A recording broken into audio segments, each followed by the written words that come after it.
नमस्कार, मैं हूं रणजीत और आप देख रहे हैं, सुन रहे हैं स्टोरी विथ रणजीत। आज मैं आपको सुना रहा हूं सआदत हसन मंटो द्वारा लिखी एक लघु कथा खोल दो। जैसा कि आपको मालूम है, सआदत हसन मंटो उर्दू लेखक थे जो अपने लघु कथाओं बू, खोल दो, ठंडा गोश्त आदि के लिए चर्चित है।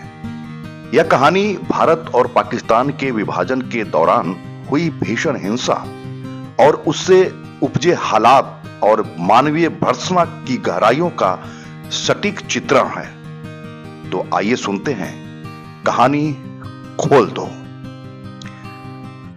अमृतसर से स्पेशल ट्रेन दोपहर 2 बजे चली और 8 घंटों के बाद मुगलपुरा पहुंची। रास्ते में कई आदमी मारे गए, अनेक जख्मी हुए और कुछ इधर उधर भटक गए।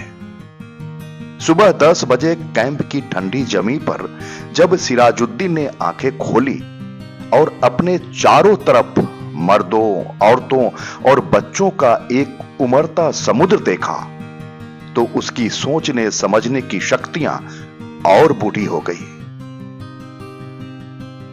वह देर तक गंदले आसमान को टकटकी बांधे देखता रहा। यूं तो कैंप में शोर मचा हुआ था, लेकिन बूढ़े सिराजुद्दीन के कान तो जैसे बंद थे। उसे कुछ सुनाई नहीं देता था। कोई उसे देखता तो यह ख्याल करता कि वह किसी गहरी नींद में गर्क है, मगर ऐसा नहीं था। उसके होशो हवास गायब थे। उसका सारा अस्तित्व शून्य में लटका हुआ था। गंदले आसमान की तरफ बगैर किसी इरादे के देखते देखते सिराजुद्दीन की निगाहें सूरज से टकराई। तेज रोशनी उसके अस्तित्व की रग रग में उतर गई और वह जाग उठा। ऊपर तले उसके दिमाग में कई तस्वीरें दौड़ गई। लूट, आग, भागम भाग, स्टेशन, गोलियां, रात और सकीना। सिराजुद्दीन एकदम उठ खड़ा हुआ और पागलों की तरह उसने चारों तरफ फैले हुए इंसानों के समुद्र को खंगालना शुरू कर दिया। पूरे 3 घंटे बाद वह सकीना सकीना पुकारता कैंप की खाक छानता रहा, मगर उसे अपनी जवान इकलौती बेटी का कोई पता न चला। चारों तरफ एक धांधली सी मची थी। कोई अपना बच्चा ढूंढ रहा था, कोई मां, कोई बीबी और कोई बेटी। सिराजुद्दीन थक हार कर एक तरफ बैठ गया और मस्तिष्क पर जोर देकर सोचने लगा कि सकीना उससे कब और कहां अलग हुई।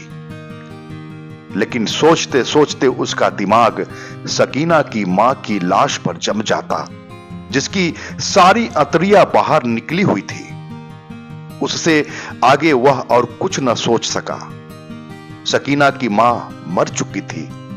उसने सिराजुद्दीन की आंखों के सामने दम तोड़ा था, लेकिन सकीना कहां थी जिसके विषय में मां ने मरते हुए कहा था, मुझे छोड़ दो और सकीना को लेकर जल्दी से यहां से भाग जाओ। सकीना उसके साथ ही थी। दोनों नंगे पांव भाग रहे थे। सकीना का दुपट्टा गिर पड़ा था। उसे उठाने के लिए उसने रुकना चाहा था।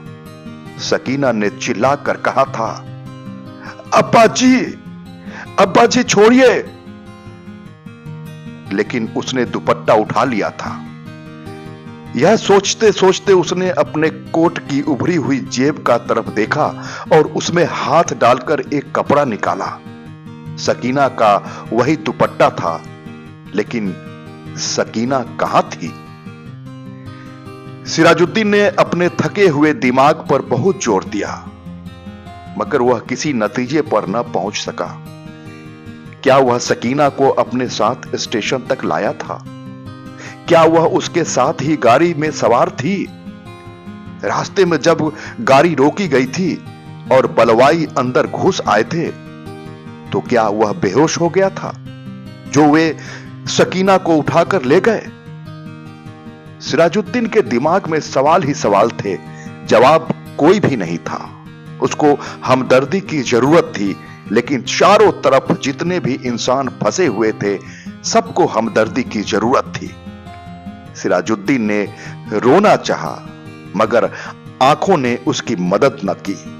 आंसू न जाने कहां गायब हो गए थे। 6 रोज बाद जब होश व हवास किसी कदर दुरुस्त हुए, तो सिराजुद्दीन उन लोगों से मिला जो उसकी मदद करने को तैयार थे। 8 नौजवान थे जिनके पास लाठियां थी, बंदूकें थी। सिराजुद्दीन ने उनको लाख लाख दुआएं दी और सकीना का हुलिया बताया। गोरा रंग है और बहुत खूबसूरत है। मुझ पर नहीं, अपनी मां पर गई थी। उम्र 17 वर्ष के करीब है। आंखें बड़ी बड़ी, बाल स्याह, दाहिने गाल पर मोटा सा तिल। मेरी इकलौती लड़की है, ढूंढ लाओ, खुदा तुम्हारा भला करेगा। रजाकार नौजवानों ने बड़े जज्बे के साथ बूढ़े सिराजुद्दीन को यकीन दिलाया कि अगर उसकी बेटी जिंदा हुई तो चंद ही दिनों में उसके पास होगी। 8 नौजवानों ने कोशिश की। हाथ हथेली पर रखकर वे अमृतसर गए। कई मर्दों और कई बच्चों को निकाल निकाल कर उन्होंने सुरक्षित स्थानों पर पहुंचाया। 10 रोज गुजर गए, मगर उन्हें सकीना न मिली। एक रोज इसी सेवा के लिए लारी पर अमृतसर जा रहे थे कि छरहरा के पास सड़क पर उन्हें एक लड़की दिखाई दी।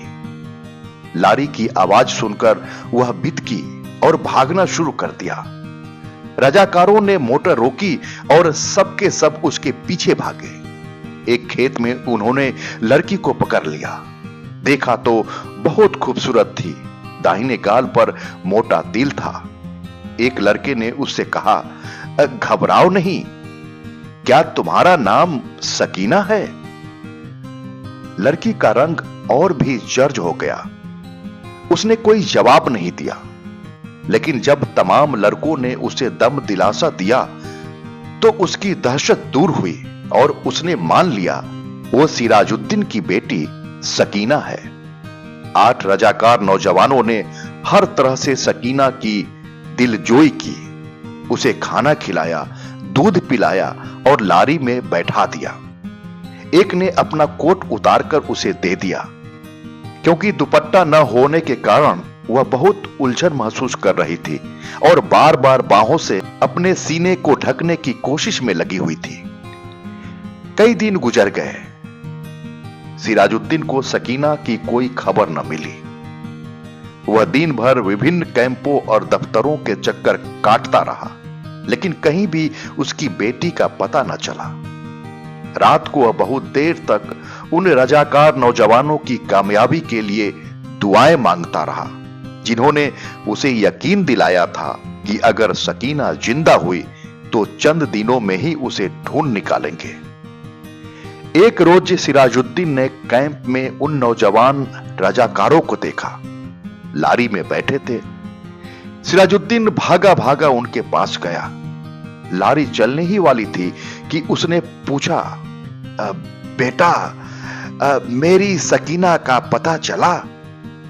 सबने एक जवाब होकर कहा, चल जाएगा, चल जाएगा, और लारी चला दी।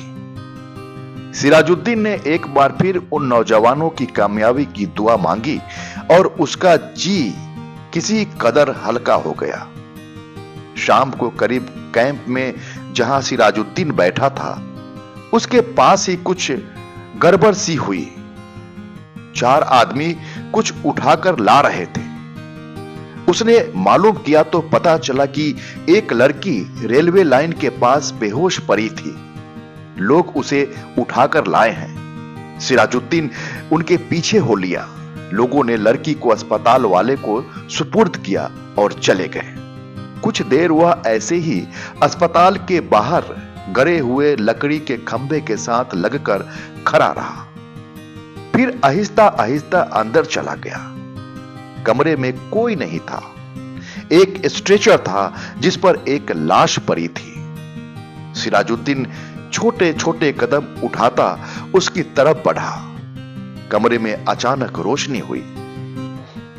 सिराजुद्दीन ने लाश के जर्ज चेहरे पर चमकता हुआ तिल देखा और चिल्लाया, सकीना, सकीना।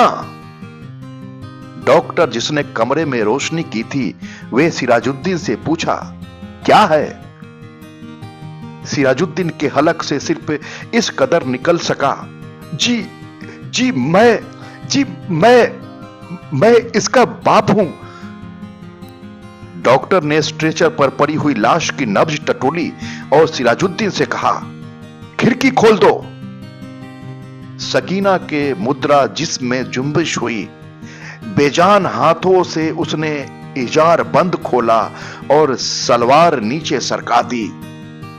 बूढ़ा सिराजुद्दीन खुशी से चिल्लाया, जिंदा है, मेरी बेटी जिंदा है।